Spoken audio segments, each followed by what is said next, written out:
яъне барои ҳар як шаҳрванди хориҷие ки дар Федератсияи Россия кору фаъолият мекунад, касое ки агар бихоҳанд дар ҳамин мавзӯъ талабгор бисёр бошад, фикротона дар комментария бинависонед. Ассалому алайкум ба ҳама тамошобинони барномаҳои Сорбон Сафаров. Тамошобинони азиз, ҳатман дар видео лайк мондана фаромӯш накунед. Дар ҳамиҷа аввал оиди конкурс гап мезанам, баъд барномаро шурӯъ мекунем. Мо аллакай рӯзи финала аниқ кардагем. 16 декабр ба вақту соати Ҷумҳурии Тоҷикистон соати 18:00 дар YouTube канали Юристиҷе прямои эфир мешава ва конкурси мо финалша мегзарона. А касое ки мехоҳанд билет бихаранд, ҳозирам билет ҳастай. Инами картаи Сбербанк да сумтона партоин. И карта ба номи Мунис Хуршедович мебоша.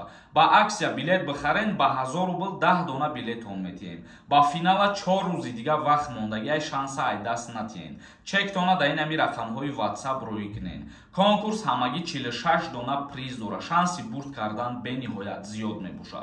Акнун мегзарем ба қисми мавзӯи асосӣ. Як қарори нав оиди муҳоҷироне ки дар Федератсияи Россия қарор доранд. Барои муҳоҷирон дар Русия шаҳодатномаи нав ҷорӣ карда мешавад. Санади нав шаҳодатнома барои шаҳрвандони хориҷие ки дар қаламрави Русия кор мекунанд дар шакли электронӣ таҳия карда мешавад.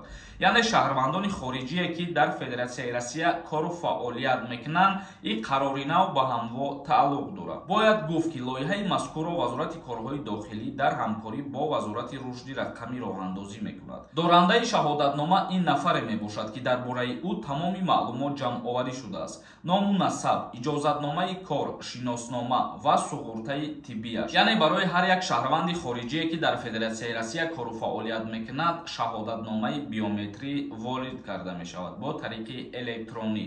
Гуфта мешавад, шаҳодатномаи биометрӣ электронӣ ба хотире мебошад ки ҳамаи маълумотҳо оиди муҳоҷире ки дар Русия қарор дорад ва кору фаъолият мекунанд маълумот ҷамъоварӣ мекунанд ва бо тариқи сайти госуслуги вақте ки ин қарор ба имзо расид, метавонанд ки айдии ҳамун шаҳодатномаро бизананд дар госуслуг ва ҳамаи ҳуҷҷатҳои худшона муҳоҷирон шахсан худшон проверка кунанд.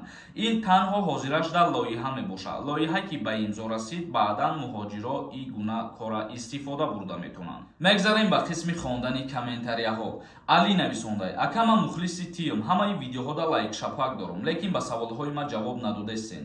Ака ду савол дорам, ҷавоб те. Ҳамин одами гражданини дутарафа боша метавонад дар куҷои хоҳа хизмат кунад, мисол дар Тоҷикистон ё ки Россияда. Илтимос ба саволи ман ҷавоб те. Пешакӣ раҳмати калон шумода. Бале, касое ки соҳиби двойное гражданство мебошанд, ба хоҳиши худшон дар яке аз давлатҳо хизмати ҳарбӣ мекунанд. Фаромарз нависондай: салом алейкум, ака ман 1,5 сол шид бе патент, бе регистратсия кор кардастам. Мигратсиони картам дубликатай, пешинаш гум шид. Агар Тоҷикистон бирам, депорт мекунанд? Бале бародари азиз, дар ҳоле ки худат қайд кардагӣ, то ҳатто метавонанд ки дар рей дастгир кунанд, бурда дар сахр ва 1 моҳ маҳкам кунанд ва баъдан депортатсия кунанд. Ба ҳамин хотир бо эҳтиёт бош бародари азиз. Шодмон нависонда: ассалому алейкум, ака финали конкурс каяй 18 мурдем. Баъд конкурс мешава бо ё ин ки не? Оиди финали конкурс ма дар аввали видео гап задам, ҳамаша фаҳмондам. Ва конкурси навбатӣ баъди и аллакай мошин қатӣ мешава. Мо чандин мошинора приз мемонему, чандин призои дига. Интизор бошен, конкурсҳои калон мекунем. Шаҳбача нависондай: ассалому алейкум, ака чанд бошид, менависам дар инстаграмтон, менависам ҷавоб наметиҳен. Илтимос ҳамидов ҷавоб тен. Дар мигратсиони карта работа навистагӣ бошӣ, баъди чанд қат дар яке аз донишгоҳҳои Россия заочни бихонӣ. Оё патент мекунӣ? Пешакӣ раҳмат. Дар ҳоле ки мигратсиони картаи ту работа қайд кардагиай, бале, ту бояд ҳатман патент дошта бошӣ. Агар ки ту донишгоҳ дохил шиданӣ бошӣ, мигратсиони картаи ту бояд иваз кардагӣ бошад. Миша нависондай: ассалому алейкум, ака созен хубен, ҳамин саволи мада ҷавоб медодед. Ба тамомшавии патент ма 7 моҳ мондай. Ман метавонам январ ношида ҳамаша ба ҳамин нархи 5900 спорида. Илтимос ҷавоб тед. Пешакӣ раҳмат, дар паноҳи худо бошед. Баъди соли нав дар Федератсияи Россия шаҳри Москва нархи патент баробар ба 6600 рубл мешавад. Ва ҳозир пешпардохт накунед. Ман чандин борай аллакай гуфтаистам. Мумкин ки баъд ҳисобшон накунанд ва боз мушкилӣ барои хитон шавад. Шаҳзод нависонда: ассалому алейкум, ака дар Новосибирск чанд рубл мешида боша патент? Пешакӣ раҳмат. Оиди нарху навои патентҳо тақрибан 10 рӯз пеш ма видео кардагим. Дар уҷа зиёда аз 5 та шаҳри Россияра номбар кардагим. ҳамун видеоро бидро тамошо кун, нархҳои патента гуфтагим. Мурод нависонда: ассалому алайкум ака, як савол дорум, ҷавоб дода метонен? Бинависон, савол дошта боши бародари азиз. Қаландарзода нависонда: ассалому алайкум ака, ма патент дорум, ҳар моҳашам меспорум, лек регистратсия 3 мошин надорум, ягон проблема намешава, раҳмат ки ҳастӣ. Мигратсиони карта, регистратсия, патент барои шаҳрвандони хориҷие ки дар Федератсияи Россия қарор доранд ё кору фаъолият мекунанд ҳуҷҷатҳои зарурӣ мебошанд. Бе ин ҳуҷҷатҳо гашту гузор кардан ё ки қарор гирифтан мумкин нест.